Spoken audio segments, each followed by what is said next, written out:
Tanungin ko kayo, sino mas learned? Sino mas matalino? Yung bisita natin o lahat ng paring Katoliko, lahat ng Protestante, lahat ng Jehovah's Witnesses, pagsamasamahin mo, bukod tangi, hindi nila alam lahat. Alam nitong ating bisita.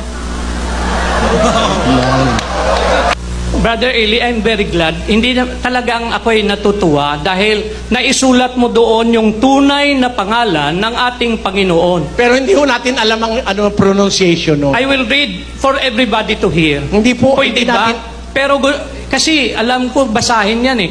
Yod, he, wow, he. Ibig sabihin, yaw, who. Hindi po, kapatid. I'm sorry, Eto no? po yan. Mayroon akong Biblia rito na Hebrew eh. Meron din po ako. Okay. So, thanks. Ganito po, ganito Hindi po. ako, I'm not Sandali lang against po, you. sandali kapatid. Ito, kung basahin, mula sa kanan pa kaliwa. Okay. Y, H, W, H.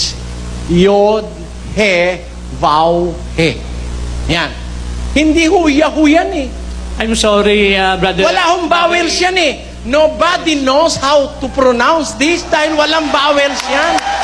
Wala pong vowels yan, kapatid. You are... Huwag mo natin dadagdagan.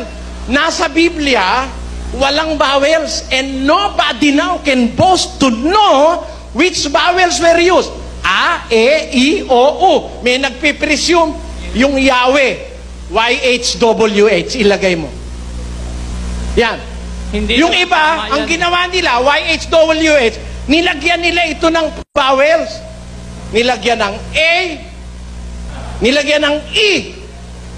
O di naging Yahweh. Sabi ho ng iba yon Yahweh. Kung maglalagay tayo, hindi na tayo magkakasundo. Lagay mo, lagay ko. Walang kwenta yon. Let us stick to the original. Ganun po yun.